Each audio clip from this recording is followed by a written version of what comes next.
All right, is it ever too late to get into sport bikes? Is it cringy when you see a dad tucked on an aggressive crotch rocket? This dad took a test ride on an Aprilia RS660. Stay tuned, I'll tell you why I'm a little late to getting into sport bikes and what I think about the Aprilia RS660. But for now, hey, please help me grow this channel and like and subscribe.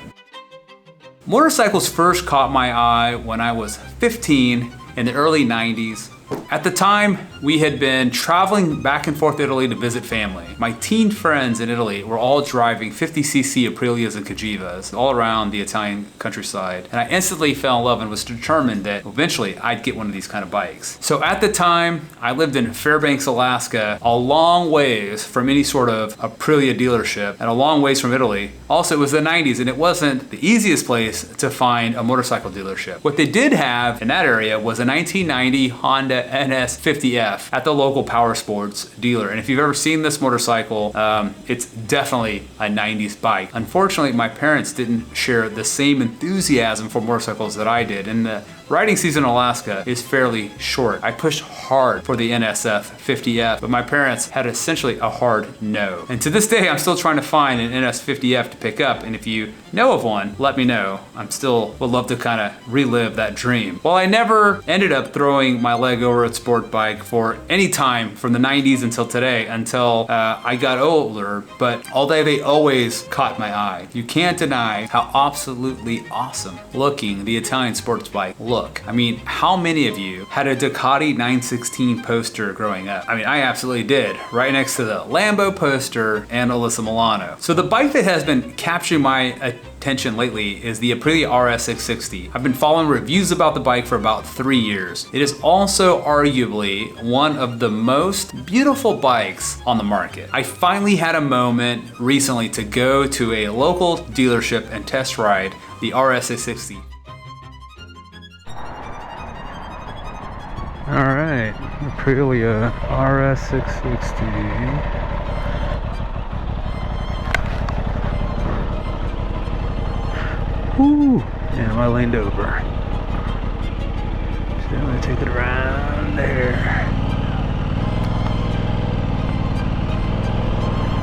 Get a feel for this thing. Ooh, leaned over, man.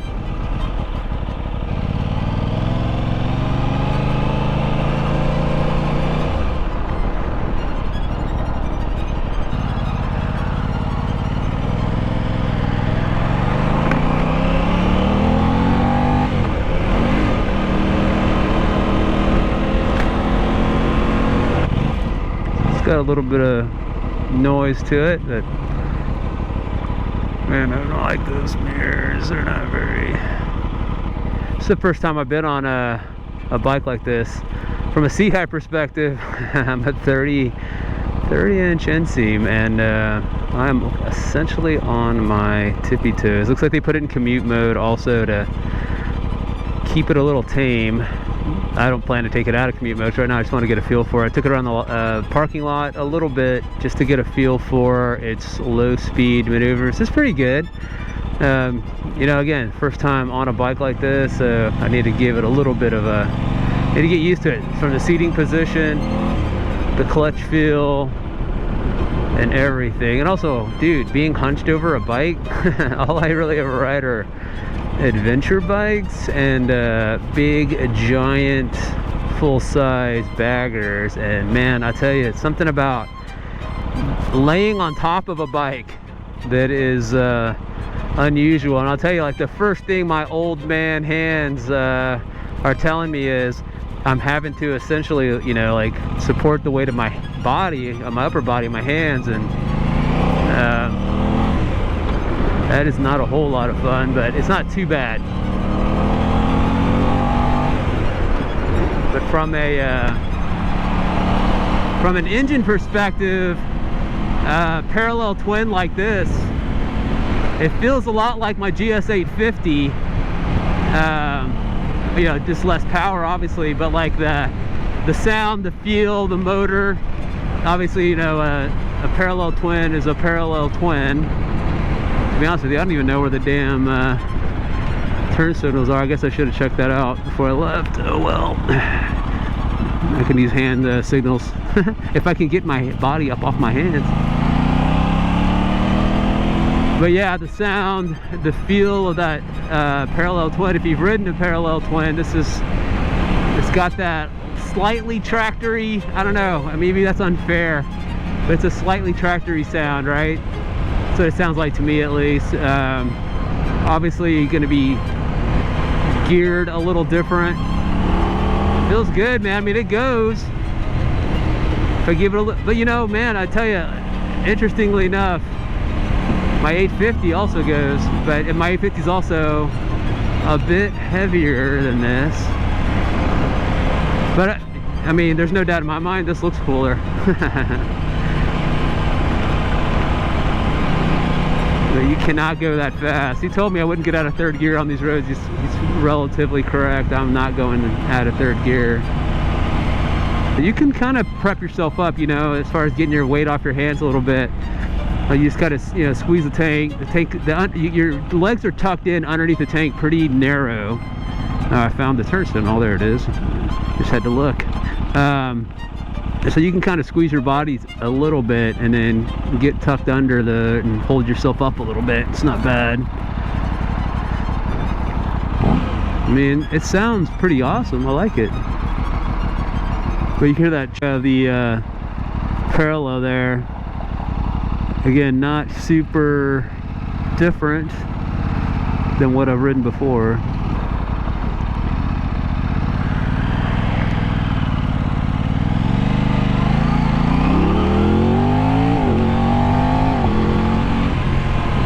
Yeah, there you go. Auto blip. That was pretty fun. I can only figure out how to get my way back to the place. It's come alive all of a sudden. Really got to get an opportunity to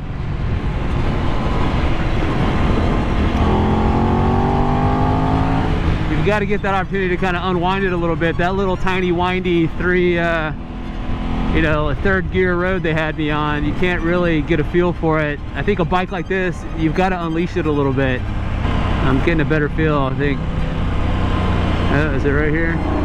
Yeah, that's where I need to be. Fredericksburg, San Antonio, Fredericksburg Road.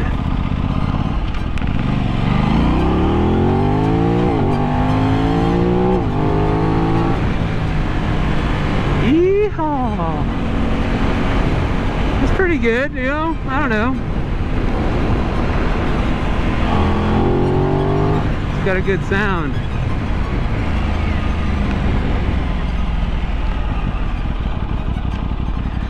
I told him I didn't think I'd need 2 laps, but I lied. I need 2 laps. I love that auto blip.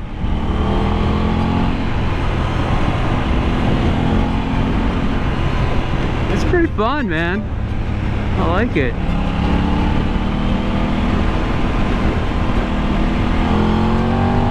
It definitely wakes up a little bit. I get why it's kind of that perfect kind of commuter, not too crazy. You can probably push it as far as it can go as an experienced rider and be pretty happy with it, but as a beginner rider also, not hurt yourself essentially. I mean, right now I'm in commute mode. I imagine if I put this in whatever the higher level mode is, it'd wake up even more, but I mean, this is perfect right now. It's got I love that sound. The shift is insanely light. It feels really good. It's not going to wear you out on a commute. All right, now that I get to turn on this road without a red, let me get a feel for that radius. Yeah, it feels all right.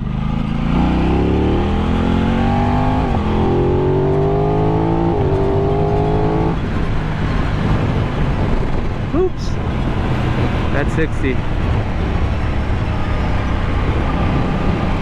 Yeah. Go the opposite way. I think I was supposed to go left at that road before.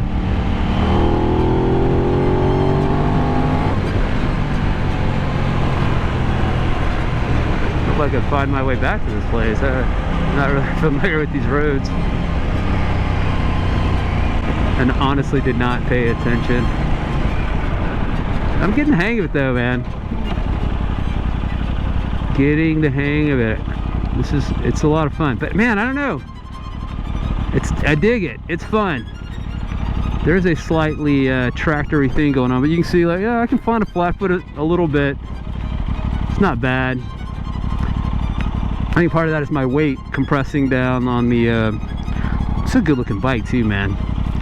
My weight pushing down on the suspension helps me get down there a little bit. Being 100 and about what, 85, 90 pounds on a good day, helps me kind of get that suspension down a little bit, and it feels comfortable. You know, I'm not a humongous dude, 5'9". It's, again, seat height, comfortable. Like, you know, like even right now I'm kind of flat footing. Maybe I got a slight angle left, just very slight. I don't know if you can tell, like I'm flat footing it, but not really leaning over all that much. So super comfortable. Display is terrific. I kind of have to look down quite a bit to take a look at it, but I don't really want to know, to be honest with you, what I'm doing.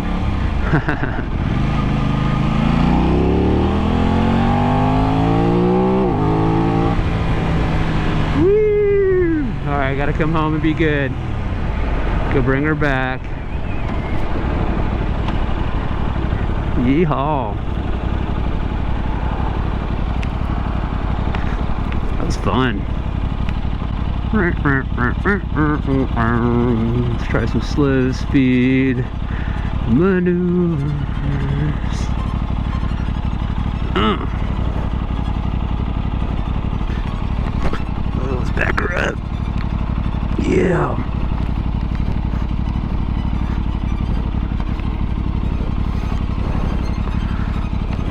Nice.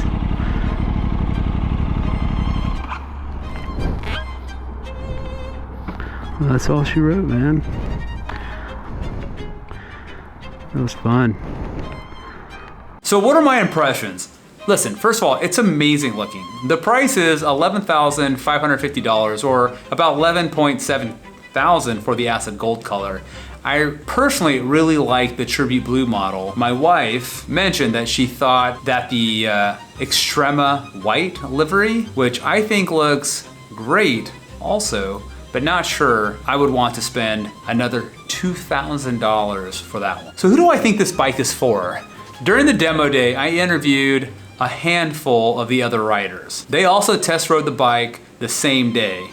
It seemed like the customer looking at the RS660 was looking for an all-around commuter and legitimate track bike for a reasonable cost. Even though most of them were also testing the Tuono V4, the price sensitivity between those test riders was absolutely a factor. The RS660 delivered manageable commuter handling while also serving up some racing chops. Let's not forget that it looks pretty awesome while doing both. Overall, I think the rider buying this bike is looking for a good looking Italian sport bike that is ready not only for race day, but also can be used as an everyday rider and won't break the bank. I personally loved it from a design aesthetic, but the performance was just okay. I know I didn't take it to the track, and maybe that would change my perspective, but as an everyday motorcycle or possible commuter, I want more smiles for miles, and this bike just didn't deliver that for me. It does have a kind of spicy parallel twin, but if I'm going to buy an Italian sport bike, I want the exotic motor. Look, I missed my Italian sport bike summer. The 90s aren't gonna come back, and there is no doubt that a modern Aprilia 660 would deliver more excitement, especially on the track, than any kind of 50cc bikes in the 90s would have delivered to me. But for me, I'm realizing that my lower limit on a parallel twin is at least an 850cc bike. And if I'm going to try to rekindle that sport bike summer and maybe get into some eventual track days, I'm going to need a bigger Aprilia. Next stop, Tuono V4.